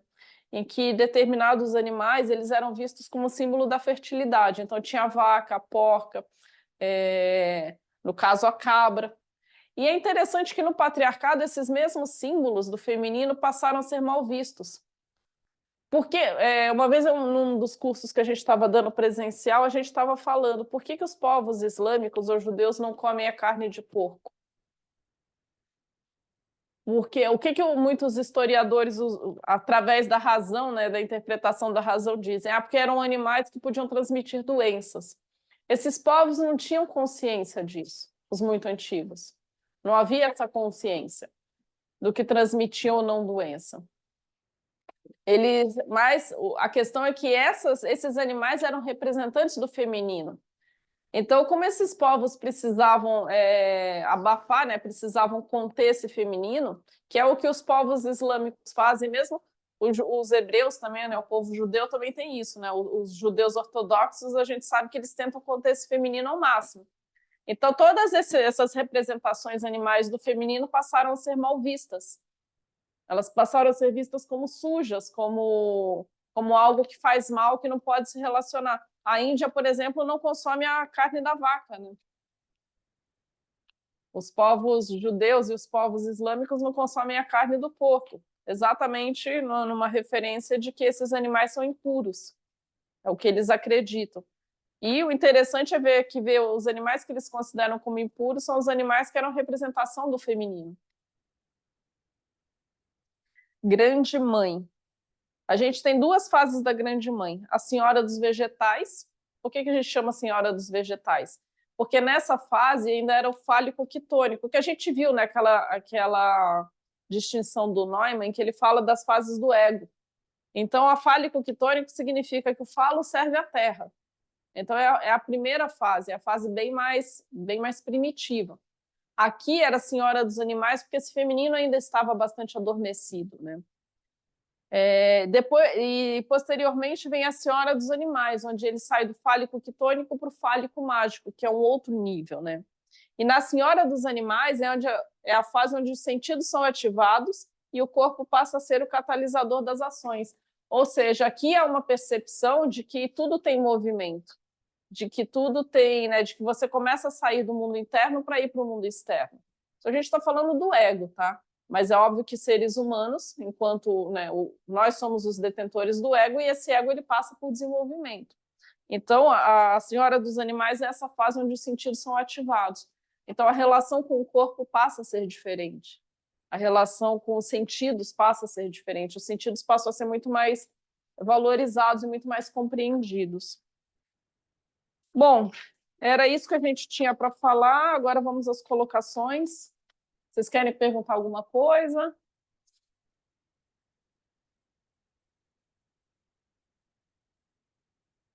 Eu queria perguntar. Fala, Ana. Quer falar? Não, pode falar, pode falar. Eu abri. Cris, esse negócio que você falou, né, que na questão do Ouroboros, que o homem se via integrado à natureza, né, como parte de um todo. Eu sei que de repente você vai falar isso lá na frente, ou Munir, mas assim, em que momento houve essa ruptura? Porque eu, particularmente, né, eu estou falando Patrícia, eu não consigo me ver dissociada da natureza. Então, não teve um momento específico, mas eu acho que a grande separação, né, ela começou a acontecer. Se a gente for pegar a história da humanidade, os aspectos do feminino começaram a ser perseguidos e caçados no Ocidente, na Idade Média. que aí tudo que era feminino passou a ser mal visto. Então, tudo tinha que ser contido. Mas eu acho que, assim, a grande separação mesmo se deu pela razão no iluminismo. Quando o iluminismo coloca, né, o homem, e aí, no caso, o homem mesmo, tá? Apesar de falar, né, o homem enquanto representação da humanidade, não era o homem como centro do universo. Aliás, também anterior ao iluminismo, né? Se você pega a sociedade romana, a sociedade grega, eles já tinham essa separação. Sim, Mas eu pensei na sociedade romana, quando você falou. eles já tinham essa separação, mas a ideia de que o ser humano estava acima de tudo, né? Estava acima da natureza, estava acima, a razão estava acima de todos os instintos e tudo que se referia à natureza, a gente vê no iluminismo. Mas quando a sociedade ela sai do matriarcado, né? Quando começa a ideia do Deus único, a primeira ideia do Deus único, se eu não me engano, ela está lá no Egito. Foi um faraó, que eu esqueci o nome dele. Akhenaton. Isso aí, que era o faraó representante do sol, né? Sim, sim. A ideia de que tudo é, né, a ideia do solar, daquilo que traz a consciência, mas também a ideia do Deus único. Então, esse Deus único, ele é uma antítese dos deuses e deusas que os povos antigos tinham, e passa a ser um deus masculino, que é algo que a gente traz até hoje. E aí, se eu sou superior a isso, eu não preciso mais da natureza. A natureza agora está sob o meu serviço. Então, a natureza tem que me servir, eu não sou parte dela, eu sou diferenciada e sou superior. É claro que hoje em dia, né, quando a gente chegou ao ponto de quase que destruir completamente a natureza, que a gente está acordando, né? Então, não é nada sem a natureza. Sem a natureza, o ser humano não vai existir. Essa é uma consciência muito mais recente, onde a gente passou por um estágio onde a gente sai da natureza, mas assim, o que a gente precisa compreender é o seguinte: esses povos não viam a natureza como algo dissociado deles, eles eram parte da natureza. Mas não havia consciência de que se eu destruir a natureza, eu vou me prejudicar. Eu não me diferencio, eu não me vejo como diferente, eu também não entendo o que aquilo é. Eu só posso entender o que algo é quando eu me separo daquilo. Então, a humanidade veio num processo onde ela começou a destruir, passou a se utilizar da natureza de forma indiscriminada, bastante antiética, e ela veio desse crescente até chegar aqui, né, onde nós estamos agora, e falar: a quantidade de coisas que estão acontecendo é porque vocês, né, macularam a natureza. E a gente tem que perceber, né, nós somos parte disso. Então, eu preciso preservar essa natureza, porque se eu destruí-la, eu vou me destruir.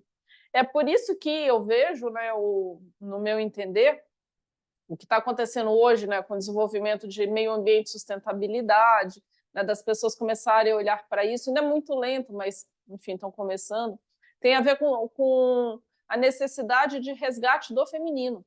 A natureza é feminina, né? A natureza é um aspecto fundamental do feminino. Então, a gente não só precisa entender que o feminino tem que vir ao mundo para resgatar esse mundo e para curar, porque o masculino ele ficou sem controle. O masculino sem controle ele é destrutivo, ele acaba com tudo, ele guerreia o tempo todo. Então, ele precisa, o feminino precisa vir à tona de novo, de outra forma, com consciência agora, não aquele feminino do caráter elementar que fica preso no papel da mãe, mas o feminino que se desenvolve enquanto Sofia, né? Recupera, né, traz esses homens para uma consciência mais elevada, porque esses homens precisam integrar esse feminino.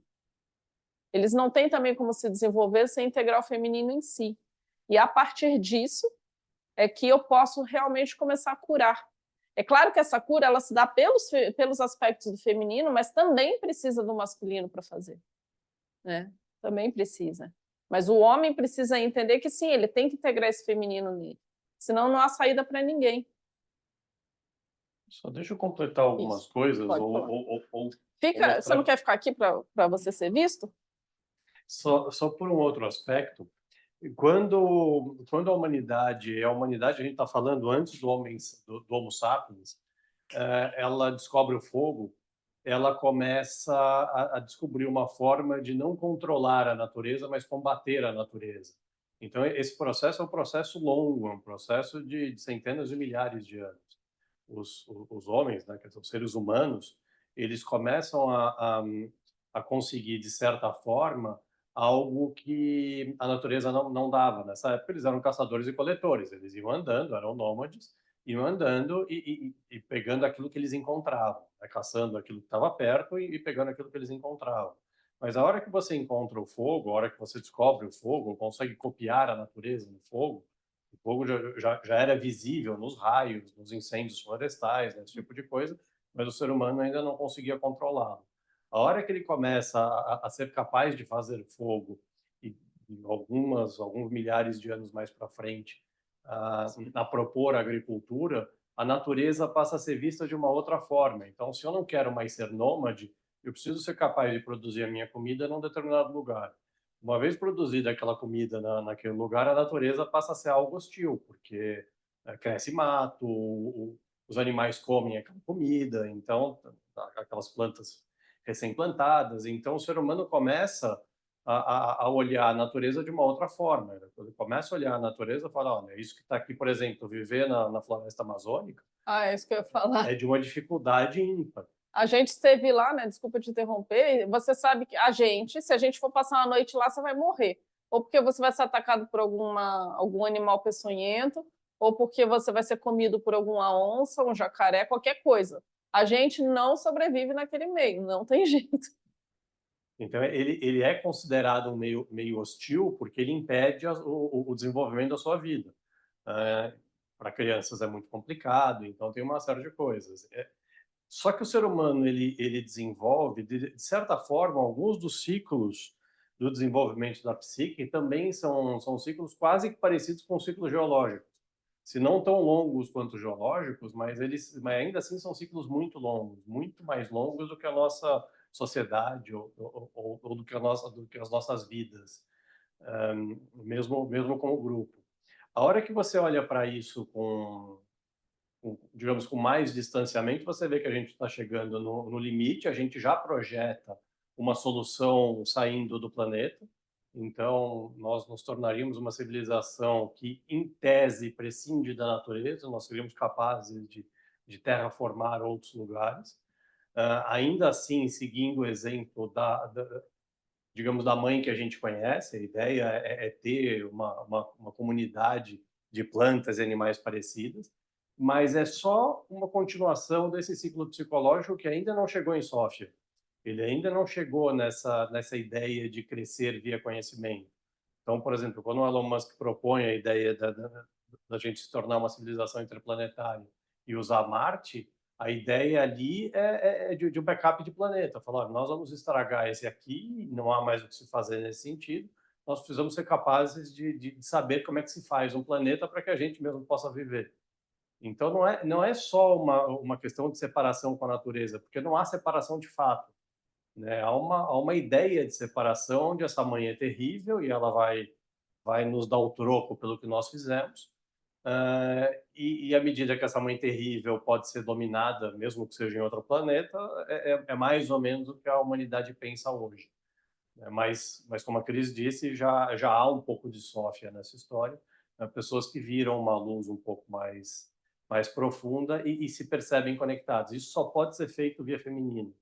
Via masculino não funciona. A ideia seria transformar tudo em estacionamento. E não vai dar certo. Porque como a gente viu, o aspecto feminino ele integra e o masculino separa, né? Ele destrói para entender em partes. O masculino vai fragmentando tudo para que aquilo seja compreendido. E o feminino, ele faz o movimento inverso, ele integra. Então, a gente está sempre nessa, né? Desintegrando para reintegrar. Desintegrando para se conhecer aquilo, né, nos detalhes, para que possa ser reintegrado. Então, isso que você fala, né? Eu não me percebo separada da natureza, porque você atingiu um nível de consciência que para muita gente ainda não foi possível. Eu até falo com o Nina, a mulher, de uma certa forma, ela tem mais necessidade de estar na natureza porque a gente é representação da matéria. O corpo feminino precisa da matéria, ele precisa estar aterrado, ele precisa desse contato com a natureza. Eu estava lendo um estudo há muitos anos também, mostrando que mulheres que trabalham na aviação, né, nas aeroviárias, trabalham como comissárias de bordo, ou mesmo como pilotas, ou mulheres que viajam muito, elas têm um problema na alteração do ciclo, porque, né, isso acontece muito. Quer dizer, a mulher, se ela não está aterrada, o corpo dela sofre. A própria Marie-Louise, numa das obras dela, eu também não sei onde ela escreveu isso, eu vi um trecho, ela fala que é muito difícil para a mulher ser nômade, né? A mulher precisa da casa, ela precisa de um lugar onde ela possa voltar e recuperar as energias. Para os homens é mais fácil ficar viajando, ficar se deslocando, ficar, digamos, transitando. Porque o homem, enquanto tem essa, né, enquanto essa representação do vento, do ar, ele é mais etéreo. Então, ele consegue fazer isso melhor sem ser tão afetado fisicamente. A mulher não, a mulher é muito mais afetada que o homem nesse sentido. Exatamente porque a gente precisa dessa natureza. A minha terapeuta estava contando, né, quando teve a pandemia, a gente sabe que muita gente que tinha uma casa na praia ou no campo, enfim, foi morar lá e se deu muito bem. E ela falou de um casal, que o casal meio que se separou, não de fato, mas, aliás, não de direito, mas de fato, porque a mulher foi morar na fazenda e o cara não queria ir porque ele tinha medo dos bichos. Eu falei eu fiquei pensando, eu falei que coisa mais infantil. Ele não quer ir morar na casa da fazenda, ficou no apartamento em São Paulo, porque ele tinha medo dos bichos da natureza. É bem infantil, assim. Oi? O Cris,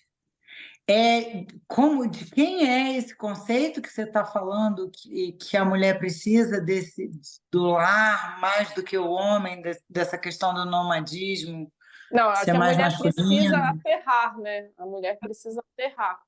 Ela precisa da casa, ela tem mais dificuldade nesse deslocamento. Quem fala isso em termos psicológicos é a Marie-Louise von Frank. A Marie-Louise, ela trabalhou muitos anos com Jung e ela é considerada uma das maiores junguianas até hoje. Ela era muito boa, assim, ela era muito sensacional. É Marie-Louise o quê? Von Franz. Franz com Z no final. Ela era suíça também, de origem germânica, assim como Jung. E ela era muito brilhante, a Marie-Louise. Tanto que tem entrevista, se você procurar na internet, você vai encontrar entrevistas dela, em vídeo mesmo. Do Jung, você já encontra entrevista em vídeo, né, já no finalzinho da vida dele. Do Freud, não, você encontra em áudio. Ele até tem umas entrevistas dele gravadas em áudio, mas do Jung você já encontra imagens, assim como da Marie-Louise. Então, ela faz uma análise desse aspecto do feminino, né? Que para as mulheres é muito difícil essa vida onde ela não tem, né? Ela não tem um lugar fixo. É bem mais complicado mesmo. Por isso que em muitos casais você vê, né, que a forma de trabalhar é diferente. A mulher tem um trabalho, né, mais regular, fixo, enquanto o homem fica viajando por aí, né? Muitas vezes, quando né, pessoas estão em cidades que tem pouco trabalho, quem sai para ir trabalhar, vai buscar trabalho fora, é o homem. Enquanto a mulher fica em casa. Ou fica mais restrita, né, no ambiente daquela cidade pequena, enfim. O homem é mais nesse sentido mais solto, né, o masculino, vamos dizer. Mas ele também precisa aterrar, como a gente falou, senão ele não é viável. Mas aí a mulher mais masculinizada, mais fálica, aí ela pode ter essa postura de ser nômade, né? Difícil, não, difícil, porque o problema dessa mulher, assim, desculpa, tá? Se ela for mais masculina, sim, ela tem, Isso. tem, né? Elas saem pelo mundo produzindo, é verdade. Mas enquanto grande mãe, não. A grande mãe, ela precisa ela domina o ambiente do mundo interno. Então, ela precisa estar num lugar onde as pessoas vão lá para servi-la. Mas sim, é verdade, essas mulheres que são mais masculinizadas, se bem que a gente precisa hoje considerar que os aspectos do masculino se desenvolveram muito nas mulheres. E sim, as mulheres precisam produzir no mundo externo. Precisa, não é mais uma opção, né? Nós já fomos chamadas a isso e precisamos fazer isso. Senão também é muito deletério para uma mulher hoje que fica presa nos domínios da casa. Elas geralmente ficam disfuncionais. Mas é a Falando questão do equilíbrio, né, que você estava falando, né, noite e dia, masculino e feminino, né? Eu teve uma época que eu trabalhei na Federação das Indústrias, né, do Rio, e eu tinha que viajar muito. E isso me desestruturava completamente. E era mensalmente, eu tinha que ir em várias unidades da Firjan pelo estado do Rio, e aí você fica e a mala e faz, desfaz, aí você entra num hotel, dá uma sensação assim, tão, não sei nem te descrever, foi bem é difícil. horrível. Eu tenho dificuldade de passar o dia inteiro fora de casa. Se eu ficar num shopping, eu fico imprestável depois. Eu não consigo, esse negócio de ficar horas e horas num shopping, para mim é extremamente desgastante. Eu preciso voltar para casa, né? Para mim isso é muito, muito intenso. Mas você vê, isso que você falou, né, de ficar viajando, estar cada semana no hotel e tal, é comum, muitos homens fazem isso. Eles fazem por Sim, anos. E alguns até gostam sim. disso, né? Para ficar fora lá do controle da mulher. Inclusive, eu Aqueles conheço. que iam para Masculino é cima da grande mãe, né? montanha, Oi? aqueles que iam para cima da montanha, né, que do começo da aula de hoje, Não, dizendo eles que os iam para, homens. não, eles não iam para a montanha, eles viviam no subterrâneo e foram subindo de nível dentro da terra Ah, até alcançar a superfície. pois É, é, para poder fugir da mulher, do controle da mulher, né? para poder fugir das cobranças, né, das Sim, mulheres. Olha, sim, Então elas cobravam que esses homens não estavam se mexendo muito, eles se mexiam assim, até encontrar a sim. superfície. Isso é obviamente uma história, um mito, Sim, mas é muito real, muito mas eu verdadeiro, conheço, né? dentro dos meus parentes mesmo, eu tenho um caso interessante de, né, um casal que o homem passou a vida inteira viajando, viajando, viajando, nunca estava em casa. E aí, quando deu a pandemia, a esposa se aposentou, ele ficou em casa, o casamento acabou. Claro, Depois de, sei lá, claro. 40 e tantos anos, 40 e poucos anos. Sim. Enquanto eles estavam nesses papéis, né, ela trabalhando no lugar fixo e ele viajando, o casamento de alguma forma ia. Mas quando eles foram obrigados, especialmente ele, a ficar fixo, falou: não, não dá não. O casamento acabou. Vai acabar o casamento já com 70 anos de idade, né? A minha mãe sempre falava assim: ah, minha filha, viajar é ótimo, mas voltar para casa não tem preço. Eu nunca me esqueço. Toda vez que eu viajo, que eu volto, uma viagem assim de lazer que eu quero É, ir, né? Mesmo assim, quando você volta para casa, é uma plenitude, é é. teu chuveiro, a tua cama, né? Igual gato. Gato não gosta de sair de casa, né? Não, exatamente, porque o gato ele tem essa representação do feminino, né? Tanto que pessoas que têm uma relação ruim com o feminino, sendo homens ou mulheres, não gostam de gatos. É comum você ver isso. É. Que interessante, eu não sabia Tem gente, disso. nossa, Olha na só. clínica que eu comecei a atender, tinha um gato lá, um gato laranja. E tinham pacientes que chegavam lá, tinham até duas mulheres, uma delas era até minha xará. Gente, ela tinha pavor do gato, pavor.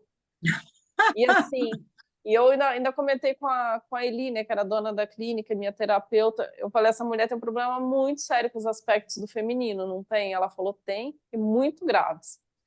E a gente vê isso, né? Homens, por Olha, exemplo, que estão sob o domínio, esse meu cliente que eu falei, acho que eu não falei dele, já falei em outras sessões, mas ele, por exemplo, ele vive com uma mulher que é extremamente fálica. Ele é um cara que produz bastante no mundo externo, mas no mundo interno, quando ele volta para casa, ele desaparece, ele fica invisível. Aí ele é obrigado a servir a todas as demandas dela. Assim, é impressionante como ela demanda dele. E ele também tinha medo de gato. Era interessante, porque ele estava sob o domínio dessa mulher olha, que tem. Então, que a nossa relação interessante isso. é normal você ver pessoas que não gostam de gatos ou têm medo de gatos, têm uma relação disfuncional com o feminino, né, em si. Tanto faz ser homem ou mulher, mas é comum você ver. Por isso que o modo como a gente se relaciona com o mundo à nossa volta diz muito sobre aquilo que vai em nós. É bem interessante. Ao passo Muito que o bom. cachorro tem uma representação dos aspectos masculinos, né? Olha eu aí. O ideal é que a gente tenha um equilíbrio, né, nas nossas relações. Eu adoraria ter gatinhos também, né? Mas. Mas a questão é, né, como é que eu me relaciono com esses animais? Ah, sim, claro, claro, claro. Eu não posso ver um gatinho, acho lindo. Por falar nisso, cadê o Luke? Aqui. Tá aqui, vem cá, Luquito, vem cá, Ele tá aí, é porque não vem dá cá, para ver. vem cá, ó quem quer te ver, ó. Ah, meu sobrinho. Olha quem tá ali para falar com você, cachorrito. Vem dar áudio. Ah, meu Deus. Muito querido. É, um fofão, né? A mamãe sempre Coisa teve linda. gatos, né? Agora tem que cuidar de um cachorrito, né? E aí parece uma Super criança. carente, super apaixonado. É uma criançona, né? Você vê que o gato é engraçado, né? A gente falando disso. O cachorro ele é um animal de matilha e ele precisa, né, de um líder. Como as Sim, sociedades masculinas vivem, né? Quando você tem uma sociedade que é formada só por homens, eles precisam dessa estrutura. O gato não. Todo mundo que tem gato, eu interessante. falo, né? Se você quer ter um gato, uma coisa tenha certeza. É o gato que vai mandar na casa. E você vai se submeter É. ao gato. Não adianta você querer convencer o gato a fazer o que você quer, ao contrário. Ele é que vai te determinar como é que as coisas, como é que a dinâmica da casa vai ser. Tanto que muita gente que tem gato e cachorro junto fala, né, que em quase 100% dos casos quem manda é o gato. Tem vários vídeos dos cachorros gigantescos morrendo de medo de passar pelo gato, né? Eles vão de costa, inventam É, mil maneiras, ou morrendo de choram e não medo do gato. passam, né? Não descem a escada, não sobem a escada, porque o gato está lá. E a gente, aquele quadrinho, né? Os quadrinhos do Garfield ilustra bem isso, né? Quem mandava ali era o Garfield, não era o Odd. O Odd era bobão. E é bem engraçado, porque funciona bem assim, o gato é que manda. Porque a gente sabe que nos domínios da casa, né, nos domínios da estrutura do inconsciente, é o feminino que predomina. Tanto que a gente fala, né, quem escolhe a casa é a mulher, quem determina a dinâmica de uma casa é natural que seja assim. Quando você vê um homem, aqueles homens que ficam de picuinha porque a louça tá suja, porque não sei o que, não tá do jeito que ele quer, você fala, nossa, esse homem ele é aprisionado ao feminino. É um homem extremamente aprisionado ao feminino. O masculino dele não se desenvolve. Não é questão de ser gay ou não, não é isso. É um homem que ele é infantil e ele está preso às estruturas femininas. Então ele passa a agir como uma mulher, só que de uma forma também neurótica. Como a gente falou, né, de mulheres que têm excesso de masculino, que ficam tomadas e ficam extremamente autoritárias e às vezes tiranas. Homens que são tomados pelo feminino, eles ficam neuróticos, assim, fica uma coisa insuportável. Eu já vi homem assim, né, gritando porque um copo estava sujo na pia, um copo. É interessante. Uma das coisas muito interessantes dessas aulas é que, conforme vocês vão falando, né, essas questões, eu vou vendo todo mundo, né, vai vendo pessoas do nosso convívio que a gente já conheceu, enfim, mas a gente sempre pega um exemplo para fulano é exatamente assim como ela está falando, né? Porque Cicrano, o que é melhor para ilustrar, né, a teoria do que a realidade. sim, sim. Esse daí que você falou agora do copo, veio aqui uma pessoa, pô, Um homem e é assim, interessante porque hã? homem, Sim, homem, homem. É até um amigo aqui de Teresópolis mesmo, ele tem um espaço, né, que é tipo um hostel e é um lugar todo de energias e espiritualidade e tal, mas ele é neurótico com as questões que tem uma cozinha comunitária. Não pode ter absolutamente nada fora do lugar. Então você tem que lavar, não pode deixar secando, tem que secar com pano impecavelmente e guardar no armário. Ele é casado, não tem nada, isso que você falou, não tem nada a ver com a orientação sexual, né? Mas ele é neurótico. Se tiver uma dobrinha assim na toalha da mesa, sabe? Ele já dá um ataque. então, ele é tomado pelo feminino, mas enquanto Olha homem, que ele não interessante. consegue encontrar um equilíbrio nele, então ele fica refém daquilo, né? Como uma mulher tomada pelos excessos do masculino, ela também fica refém. aí ela vira uma tirana. Então, Muito é interessante. interessante observar, né? Por isso que a gente precisa o tempo todo estar atento às coisas que a gente faz e fala e pensa, porque isso diz o ponto em que nós estamos. Orai e vigiai. Que não tem nada a ver com religião, né? Exatamente. Quando o Sim, texto fala sim, isso, é no sentido de sim, você estar atento o tempo todo. Oração enquanto sim, não uma repetição de palavras, mas enquanto um estado em que você encontra o seu centro, né? Estou ali em oração sim, nesse sentido, né? Eu estou atento àquilo desculpa, eu estou atento àquilo que se passa, né? E o que eu represento. O tempo todo eu preciso estar atento. Eu preciso estar vigilante. Por isso que a nossa responsabilidade, né, é muito grande. A gente não pode ser inconsequente no sentido de falar que você não é responsável pelo que você faz, mesmo que, né, eu já trouxe esse assunto, a gente não acredite na existência do livre-arbítrio. Ainda assim, é nossa responsabilidade conscientizar aquilo que nós recebemos.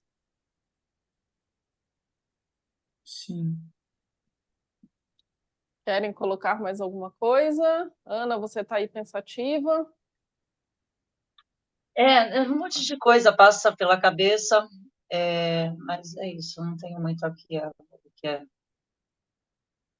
considerar, questionar. Tá ótimo. Eu tô com muito sono, eu queria só falar a verdade. A gente Muito já está sono, acabando aqui. mas vários exemplos vieram na minha cabeça, assim, de pessoas, de mim mesmo em alguns momentos da vida. E eu sempre, cada vez mais, isso está mais difícil para mim, complexo, mas esse movimento, né, de desintegrar, integrar, desintegrar, racionalizar e depois integrar isso, separar para integrar novamente, esse conceito de individuação, né, no final das contas, é muito complexo, assim, muito Muito. amplo. E essa de a gente ver os dois ao mesmo tempo, ainda masculino e feminino, essa busca do equilíbrio, enfim, o meu, como você sabe, altera sempre. Eu não consigo, acho que essa linha reta, esse equilíbrio constante, às vezes até questiono se Ele não é existe uma linha mesmo. reta, né? Ele não é uma linha reta. É, Ele não bom, é comigo linear. definitivamente não é. Não. E só uma coisa, uma consideração que você estava falando de viagem, das mulheres que viajam, que estão mais assim fálicas, né? E atreladas. Mas assim, o pessoal, na verdade, os primitivos eram nômades, né? Então, o conceito da grande mãe, ela cresceu um pouco, ela surgiu dentro desse conceito Sim, nômade. sim. Os primitivos eram nômades porque eles precisavam sobreviver, né? Eles precisavam encontrar Sim, abrigo. Mas a revolução da agricultura, né, que a gente até onde sabe historicamente, ela foi desenvolvida pelas mulheres. pelas Quem começou a mulheres. plantar e a cultivar não foram os homens, foram as mulheres. É claro que Porque quando os lá na Austrália, até hoje os aborígenes são nômades, né? São pessoas que vivem se mudando, é a origem deles. Mas E o é nômade, engraçado. digamos, o masculino precisava disso para ele surgir, porque senão ele não se separaria do feminino. Era necessário que isso acontecesse, né? Então, quando você tem o feminino que está naquele aspecto mais inconsciente, né? E o masculino começa a surgir, aí o masculino se manifesta, aí ele vai caminhar, ele vai se desenvolver, ele vai produzir no mundo externo. O que vem a fase seguinte?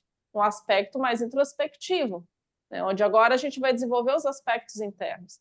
E a gente faz isso ciclicamente o tempo todo. Hoje, né, a gente veio, então, desde o iluminismo, né, especialmente na Revolução Industrial, onde a natureza começou a ser destruída, que ela era vista como um empecilho, onde os aspectos do masculino estavam intensos demais, e a gente termina o quê? Quando a humanidade se percebe à beira da extinção é com a fissão do átomo. Que aí, quando eles viram aquilo que eles criaram, eles falaram, nossa, a gente está muito perto da extinção. Aquilo foi uma coisa que assombrou muito. E aí, desde então, né, desde a Segunda Guerra, a gente vem no processo de recuperar esse feminino, de reintegrar esse feminino para que a humanidade seja viável. Então, você vê, as mulheres começaram a trabalhar fora, né, no mundo ocidental, durante a Segunda Guerra Mundial. Quer dizer, precisou dessa mulher ir para o mundo externo para levar um conteúdo feminino, mesmo que ele tenha começado de forma masculina.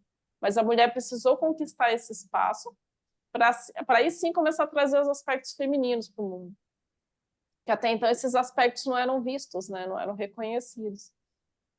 Então, você vê que é sempre cíclico, né? Você tem digamos, o masculino que se apresenta demais, depois ele precisa ser contido, aí o feminino se apresenta, e você vai, né, caminhando dessa forma.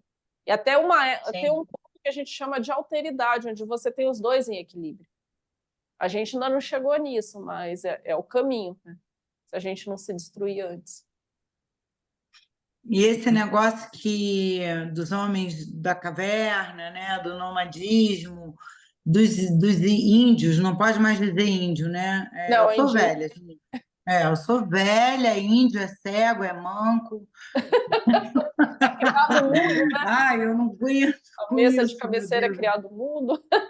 Eu fico louca com essas coisas, cara. Mas, enfim, os indígenas, né? Os homens da caverna, eles iam caçar e as mulheres ficavam dentro da caverna fazendo o fogo para poder cozinhar o bicho que eles matavam. Os indígenas, né? Os homens vão para pescar, para caçar, enquanto elas ficam lá dentro das ocas, né? Cuidando dos filhos. Então, mesmo que haja um nomadismo, tem sempre essa tendência da mulher ficar ali, né, cuidando dos filhos e da comida, né? E os homens é que os provedores vão atrás da comida e vão a viagem, né? Que hoje em dia no mundo moderno a gente pega um avião e vai ali, né? É mais ou menos eu vejo por aí. Né? É exatamente isso. Mesmo sendo povos nômades, ainda assim, uma parte dessa sociedade vai ficar mais restrita ao ambiente, vai ficar mais, digamos, mais fixa ali naquele ambiente interno. Sim, faz sentido. Bom. Bem lembrado. Mas é exatamente isso. Tudo, no final das contas, é alternado. Precisa. A mulher muito essa questão do cuidar, né? Já vai no automático, a criancinha já vai, pega a bonequinha, já bota no colo, né? É uma coisa muito instintiva, né? O menino já quer destruir tudo e quebra o carrinho, arranca o cabelo da boneca. Né? Eu arrancava a cabeça de um boneco. Tinha um boneco que eu detestava ele, eu arrancava a cabeça dele, que era o Falcon. Não sei por que eu odiava aquilo. Eu lembro. Ó, tá vendo? Você é a mãe terrível. Eu só fazia isso com o Falcon, eu não gostava dele. Eu arrancava a cabeça dele porque eu não sei, eu não. Depois nunca mais eu vi aquele boneco, eu nem sei se ele ainda existe, mas eu não gostava dele. Ele era o namorado, ele era namorado da Barbie, da Não, Suzy? esse é o Ken. Não, o Falcon não é boneco de ação, o Falcon era um boneco de ação. É antes do G.I. Joe, não é? Sim, eu lembro do Falcon. De qual você falou, Ana? Do G.I. Joe, Esse eu não esses conheço. bonequinhos. Esse eu não depois conheço. do Falcon. Daí essa é a minha geração, acho. Esse eu não conheço. A geração depois da minha veio o G.I. Joe, o o Falcon eu só escutei falar, mas é um boneco grandão, né? É boneco de ação, assim. Ele não era tão grande, né? Mas ele era o quê? Mas Não, maior, né? eu sei que eu arrancava a cabeça dele, que eu não gostava daquele boneco.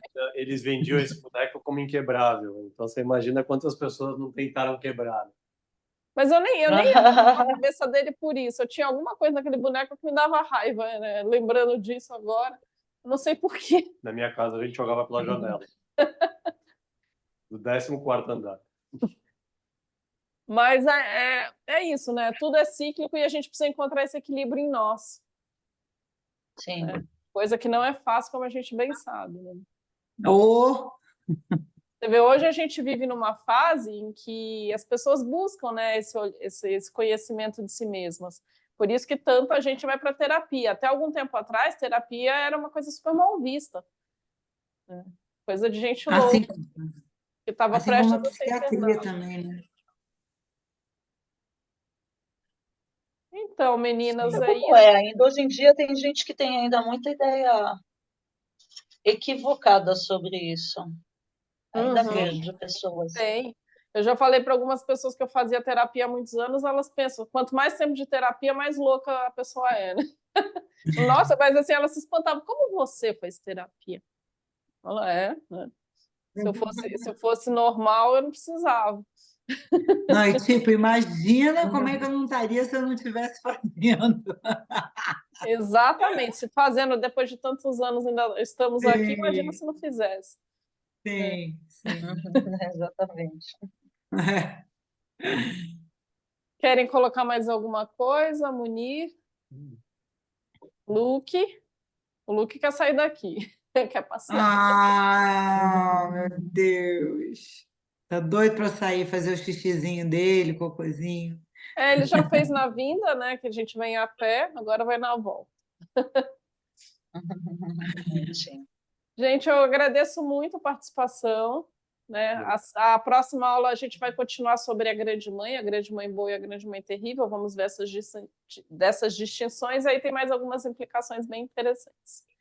Eu espero vocês Adorei daqui a 2 a semanas. aula, adorei a aula, Ah, que bom. maravilhosa, Muito bom, sempre, muito bom. muito rico, né? Nossa, a cabeça, né, Ana? A gente fica, né? A cabeça vai, Sim. e realmente Muito eu também estou interessante. bem cansada, com muito sono, mas me desperta. Eu achei que eu ia cair aqui de sono nessa aula, mas agora eu correria uma maratona, porque minha cabeça está a mil. Esse livro, que uma parte da aula que eu me baseei é do Neumann, chamado A Grande Mãe. E eu vou ver depois se tem outro, que eu acho que eu usei outro também, mas aí eu passo para vocês. Tá Tá bom? Maravilha, bom. Cris. Muito Boa muito noite, obrigada. Moni. Obrigada, gente. Boa noite. Tchau, Tchau, tchau. Ana. Tchau, Noite. Cris. Tchau, Dá tchau, Luke. Vem Luque. dar Tchau, tchau para todo tchau. mundo. Vem cá. Tchau, Dá tchau. Luque. Tchau, Luke. Pula. Vem. Fofinho. É Oh. meu cachorrito. Tchau, É gente. uma Até delícia. mais. Tchau, boa Tchau, noite. tchau, Moni. Tchau, tchau. Tchau, Moni. Saímos? Não. Acho que ainda não.